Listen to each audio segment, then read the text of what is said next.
This video will reveal what life on the Oregon Trail was really like. Far from a romantic journey, it was a dirty, disease-ridden road that tested every traveler. You'll learn about the constant dust, harsh weather, and daily struggles that made each mile more dangerous than the last. Number 10. Overland Tales that shaped the Old West legacy. Rumors, legends, and tall tales grew like wild weeds in campfire circles. Stories of hidden gold veins or half-crazed outlaws roamed the wagon trains faster than actual news. Some claimed they heard of entire caravans wiped out by vengeful Native Americans. Others said a family struck gold simply by digging near a riverbank. These narratives had a life of their own, inspiring hope or terror. The intangible power of myth was palpable. One day, you might hear that an outlaw band led by a former lawman had holed up in an abandoned fort, robbing travelers passing near the Snake River. Another rumor might warn about a ghostly pioneer woman searching the plains for her lost children. Folks would whisper these stories around the fire, half believing, half skeptical. Despite their questionable origins, such anecdotes colored the psychological landscape. They fueled caution, superstition, and sometimes reckless bravery. Children clung to the edges of blankets, wide-eyed at mentions of heroic cowboys battling sinister gangs under a blazing western sun. Over time, these overland myths expanded into the broader tapestry of the American Old West. Newspapers back east seized on sensational details, and dime novel writers wove lurid tales that blurred the line between fact and fiction.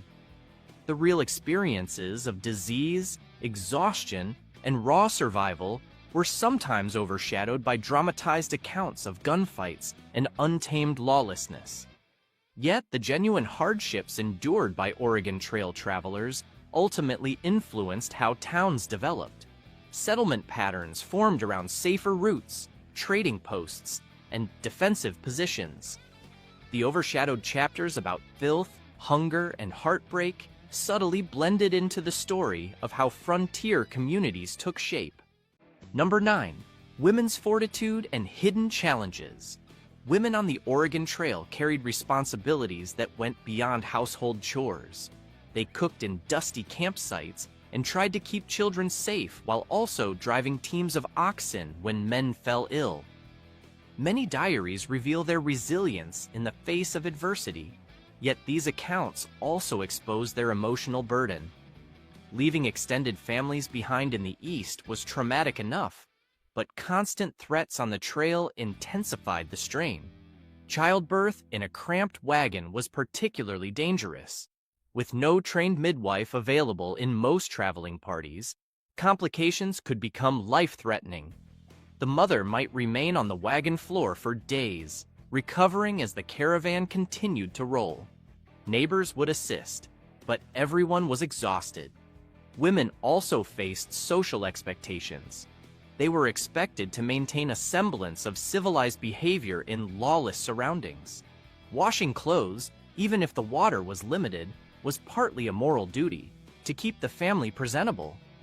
Some tried to uphold Victorian-era standards of modesty, wearing long dresses that easily collected grime and snagged on wagon wheels.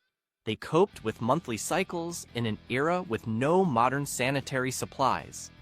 Meanwhile, they lived with the fear of potential violence from outlaws or the unknown. Despite these hardships, women adapted. They dried fruit over campfires, bartered recipes with neighbors, and found ways to gather herbs for makeshift medicines.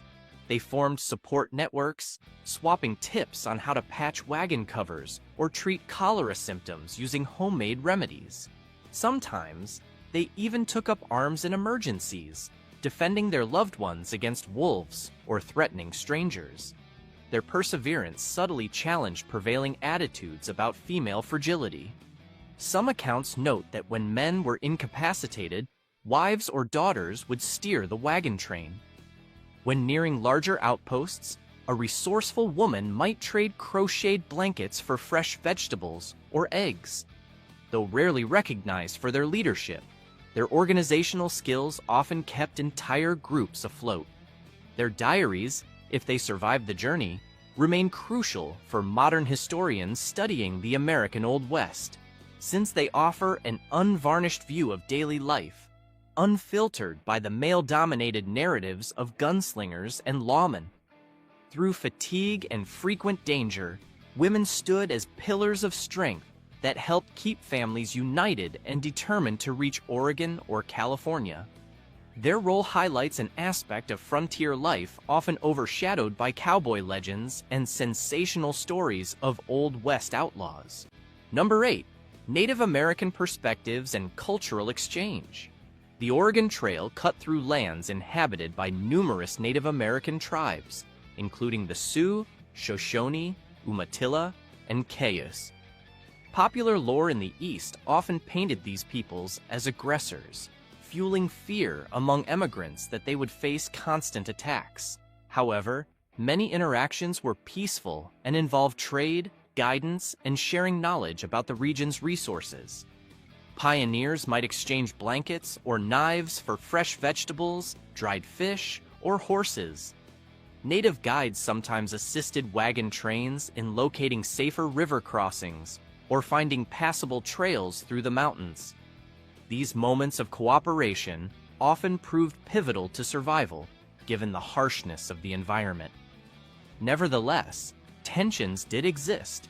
Some tribes were alarmed by the influx of settlers who trampled grazing fields, depleted game, and contaminated water sources.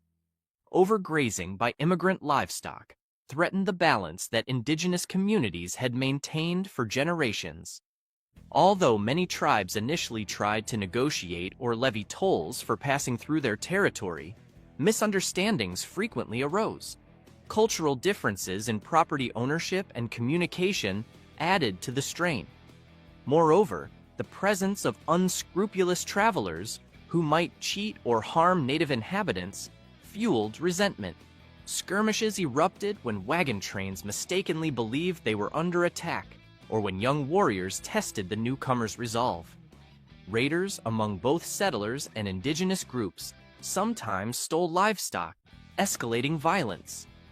Frontier lawmen were rarely present to mediate these disputes, leaving vigilante actions or tribal retaliations as the primary recourse. White settlers often underreported or distorted these incidents in letters and diaries, causing sensational tales of massacres to spread across the East. Meanwhile, indigenous voices detailing forced displacement and broken treaties were mostly ignored. Despite periodic conflicts, many travelers discovered that genuine dialogue could be mutually beneficial. Assistance from native guides was invaluable, especially in bleak winter conditions. The tribe's expertise in local flora saved some wagon trains from starvation. Some families were indebted to indigenous healers who used traditional medicine to treat injuries or illnesses. This dynamic interplay shaped an evolving narrative about the frontier. Over time, the unstoppable tide of settlement displaced many tribes entirely as official policies and land grabs escalated. The Oregon Trail became not only a route of promise, but also a route of cultural upheaval, as Native Americans struggled to preserve their way of life under the relentless push of westward expansion. Number 7. Outlaws, lawmen, and frontier crime waves. Many travelers blamed heightened bandit activity on the chaotic conditions of the trail. Law was slow to catch up with the massive influx of people heading west, so outlaws seized their chance. Small groups of bandits sometimes preyed on solitary families, stealing livestock or forcing them to hand over valuables. Tales spread of gangs that targeted newly arrived settlers near the Willamette Valley, assaulting those too weak to defend themselves after months on the trail. In some more organized settlements, self-appointed lawmen tried to impose order. Embodying a rough brand of frontier justice, these individuals formed posses to track down suspected criminals. The typical confrontation concluded with an exchange of gunfire, and if an outlaw was captured, it was not unusual to see a quick makeshift trial. Hangings or floggings were doled out with minimal due process, reflecting the raw reality of the Old West. Meanwhile, renegade cowboys roamed from ranch to ranch, sometimes stirring up trouble. They might steal horses or challenge a local rancher's authority. Those who faced accusations of rustling could find themselves at odds with both official lawmen and vigilante mobs.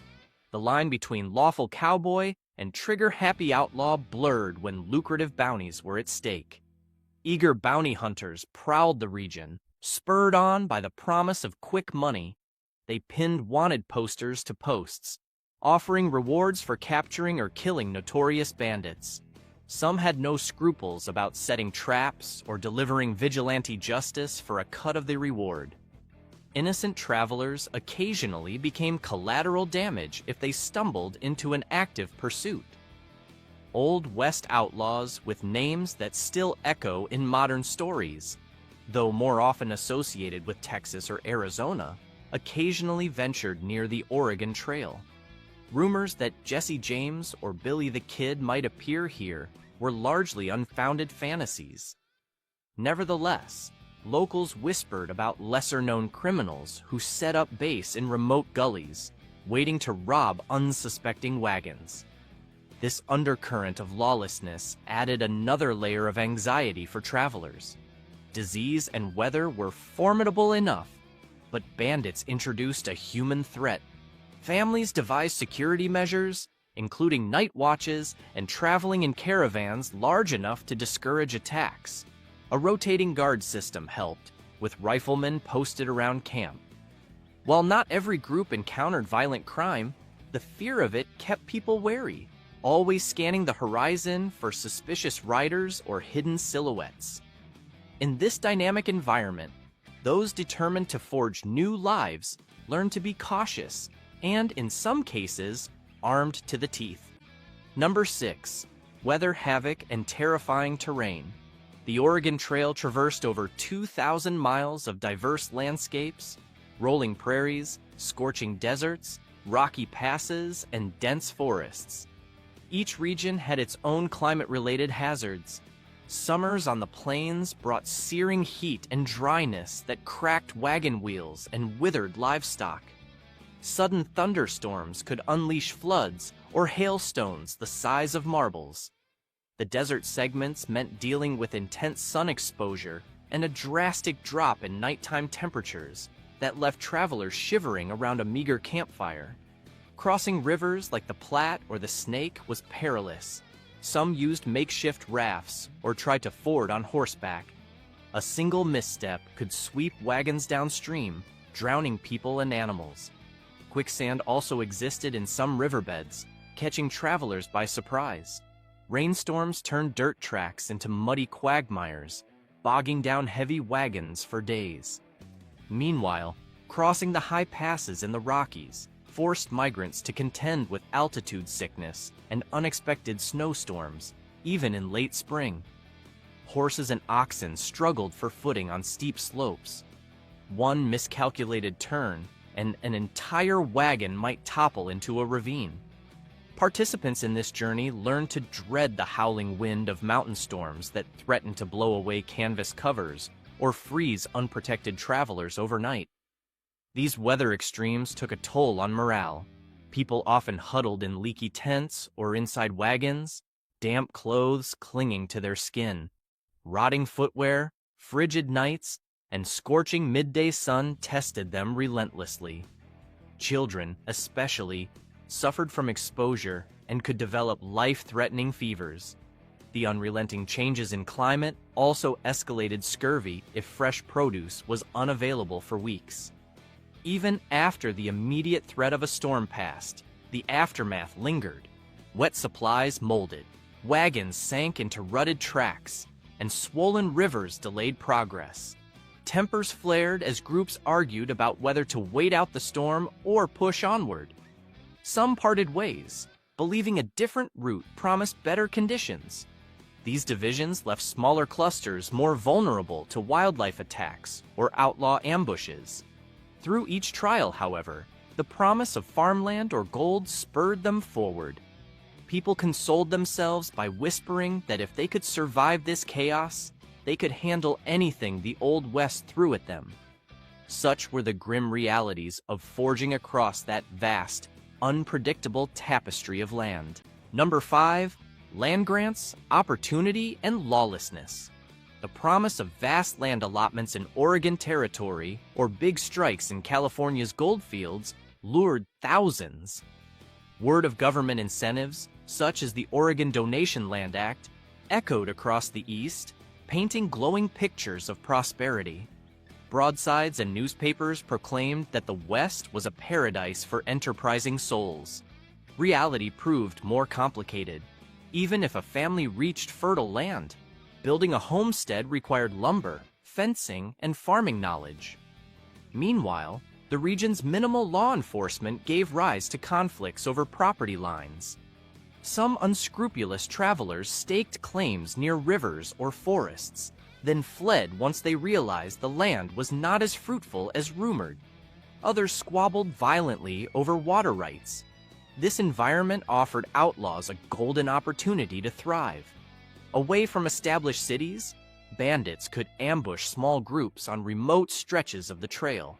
Stories circulated of cattle rustlers or horse thieves who attacked wagons at night. Rumors grew that certain roving gangs used stolen cattle to feed entire outlaw communities in hidden canyons.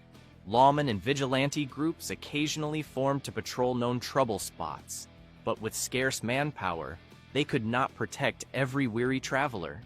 Tensions spilled over when individuals took justice into their own hands. Many frontier towns operated on a precarious system of improvised governance. Sheriffs were often men who'd migrated from the East or from Texas with minimal training in policing. They improvised, sometimes delivering swift justice with a bullet rather than a courtroom. Vigilantes hanged thieves from makeshift gallows. In that chaotic atmosphere, you might see a sign in some rough settlement proclaiming lawman for hire or wanted outlaw dead or alive. This raw form of law enforcement shaped the character of the American Old West, where illusions of freedom merged with the harsh realities of minimal state control. For many who traveled the Oregon Trail, the dream was not only farmland, but also a sense of independence from the rigid social systems back east. Yet that same independence attracted criminals who exploited the power vacuum. The absence of well-established law left settlers vulnerable, forging a precarious coexistence between hopeful homesteaders, roving cowboys, and unscrupulous characters ready to seize any opportunity for personal gain. Number 4. Contaminated water and dwindling supplies.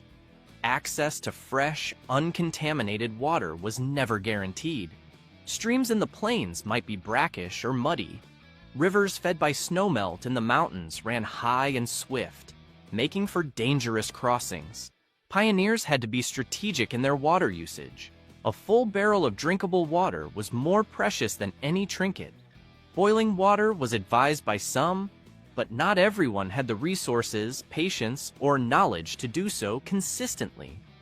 When supplies began to dwindle, hunger took hold. Though some travelers, especially those with hunting skills, managed to shoot game like deer or bison, many lacked the means or time to do so regularly. Flour rations grew moldy if not properly sealed. Bacon spoiled in hot wagons if the salt brine evaporated. Butter quickly turned rancid. Consequently, families resorted to repetitive meals of dried bread or aged jerky. They worried about their nutritional intake, yet there was little choice. Stopping to forage for berries or gather edible plants was risky, as it delayed the caravan and might expose them to predators or outlaws. Trading posts existed at certain forts, but they marked only occasional respites. Prices could be high, and not every pioneer had spare cash. In desperate moments, some parted with heirloom jewelry or even family Bibles to buy much-needed flour or coffee. Under such hardship, many discovered that poor sanitation often intertwined with food scarcity. Cooking with unclean utensils risked contamination. Washing dishes thoroughly was impossible with limited water. Livestock that had traveled for weeks on end were themselves susceptible to disease, making their milk or meat questionable if they showed any sign of infection. Even attempts at preserving meat could go awry if the salt supply ran low. As the journey wore on, families adapted. They rationed coffee meticulously, cut portions in half, and stretched out meals by adding more water to soups. They also leaned on cooperation. Neighbors would barter, share leftover beans, or a haunch of game. In some circumstances, Native American tribes provided guidance on local plants and fishing areas, helping migrants survive. The challenge was balancing speed with survival.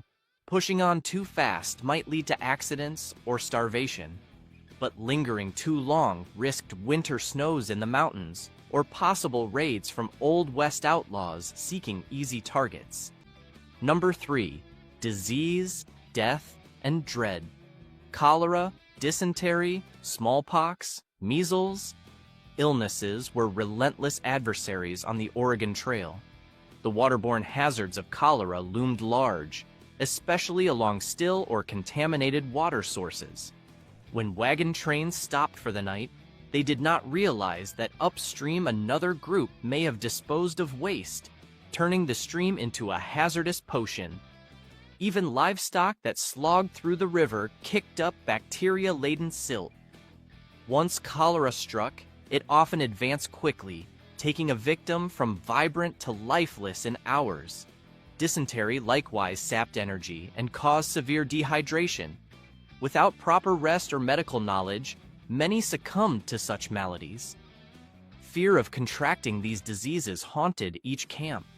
Mothers worried endlessly about their children playing near muddy pools. Neighbors kept a wary eye on anyone showing symptoms of fever or diarrhea. Makeshift quarantine measures sometimes emerged, where ailing individuals were isolated in a separate wagon. But a real cure was elusive. Castor oil might alleviate dysentery, yet cholera frequently defied all attempts at healing. The constant movement exacerbated every ailment. A person weakened by fever could not simply stay in bed. The caravan had to push forward. Dust and scorching sun punished those with persistent coughs or open sores.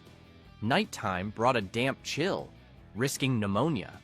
Then there were accidents. Wagon wheels that rolled over legs, gun mishaps when cleaning rifles by the fire, stampedes triggered by spooked oxen. With no quick route to a doctor, a severe injury often proved fatal. Burials were heartbreakingly frequent. Many families placed loved ones in shallow graves, marking them with makeshift crosses or cairns before moving on. In the face of these losses, the sense of dread grew. Families that had left home brimming with optimism found themselves drained by sorrow. Children who once played along the trail learned the weight of mortality much too young. Nevertheless, the living had no choice but to continue. This was, after all, the promise of the Wild West, a land of enormous opportunity but equally immense peril. Every new sunrise offered hope of reaching the next fort or outpost where they might restock supplies and gather helpful remedies from traveling doctors. But that hope always had a shadow. What if the next bend in the trail meant another outbreak or another deadly mishap? Number 2, filthy realities of constant travel. Mile after mile of dusty trails left a thin coat of dirt on skin, hair, and clothing. Bathing opportunities were limited, mostly tied to encountering a creek or river that wasn't dangerously high or contaminated. When water was scarce, entire families might go 2 weeks or more without a thorough wash. Even if they reached a clean stream, privacy was nearly impossible. Men, women, and children had to set up temporary bathing spots under blankets or wait until nightfall. Clothes were seldom properly laundered, as soap was a cherished commodity and spare water could not be wasted. Dirty garments were shaken, aired out, and worn again. Body odor and unwashed hair became the norm. Lice, fleas, and other pests thrived in such conditions. Makeshift tents were prone to infestations. Wagons themselves provided dark corners where insects could hide. Even the animals added layers of filth. Oxen, mules, and horses left manure everywhere, and flies buzzed relentlessly around camp. Disease spread easily under these circumstances, with filthy hands preparing food, unclean pots used for cooking, and contaminated surfaces serving as accidental breeding grounds for bacteria. At many stops, travelers tried to maintain at least minimal hygiene standards, perhaps scraping off mud from boots or hanging clothes in the sun. But the next stretch of trail negated those efforts quickly. The wind whipped up dirt that stuck to sweaty faces and layered inside cooking pots. Children frolicked in dust piles, raising clouds that settled onto open bowls of beans. Bodies stiffened from days of unrelenting jostling, making even small tasks seem tedious. People became resigned to grime, that sticky feeling that never quite went away, that gritty taste in every meal, that itching from bug bites. Nevertheless, despite the disgusting conditions, they trudged onward because the lure of land, a fresh start, or gold overshadowed any concerns about personal comfort. Filth, as unpleasant as it was, became a sign of progress. Every stain testified that they were further along, closer to that dream of the American Old West, and hopefully leaving behind the constraints of their old lives in exchange for a chance at freedom. Number 1. The overstuffed prairie schooners. Traveling the Oregon Trail meant loading every vital possession onto cramped wagons that pioneers typically called prairie schooners. They were around 4 feet wide and about 10 to 14 feet long, designed to be compact and sturdy, yet they were often filled beyond capacity. Furniture, bedding, pots, tools, flour barrels, rifles, and personal keepsakes were crammed inside, leaving little room to maneuver. The mere act of organizing these wagons was stressful. Families had to decide which heirloom quilts or cast iron skillets were worth hauling thousands of miles across hostile terrain. Those who had dreams of comfort discovered they needed to abandon rocking chairs and fancy trunks on the roadside to lighten the load. Since every extra pound slowed the oxen, families tended to argue about how many sacks of flour or how many changes of clothing should be brought along. Children squeezed into corners, sometimes forced to walk alongside for hours to spare the animals. Oxen, mules, or horses pulled these wagons day after day, raising thick clouds of dust that coated everything and everyone. Hooves pounded the ground with a dull thunder, and the wagon wheels themselves often needed repairs due to rocks and ruts. If an axle broke, the entire caravan might halt for half a day while someone with minimal carpentry skills tried to fix it. People quickly realized that space inside the wagon was more precious than gold. Personal items that seemed indispensable back in the East suddenly became dead weight. Frying pans, extra boots, and large musical instruments were sometimes jettisoned. Arguments would erupt. "We can't survive without that water barrel," or "that chest of books is going to break a wheel." Women who treasured certain keepsakes had to defend them. Fights about wagon load distribution were frequent, and families learned fast that the punishing environment didn't care about sentimental attachments. In this claustrophobic setting, filth and clutter seemed inevitable. Occasionally, someone would try to tidy up, but the next deep rut or the next day's journey would scatter everything inside once again. By the time they reached the Rockies, most wagons were battered, squeaky, and nearly stripped down to essentials like flour sacks, bedding, and a single trunk for valuables. Yet these vehicles were lifelines, offering the only semblance of shelter in an environment that promised scorching heat by day and biting cold at night.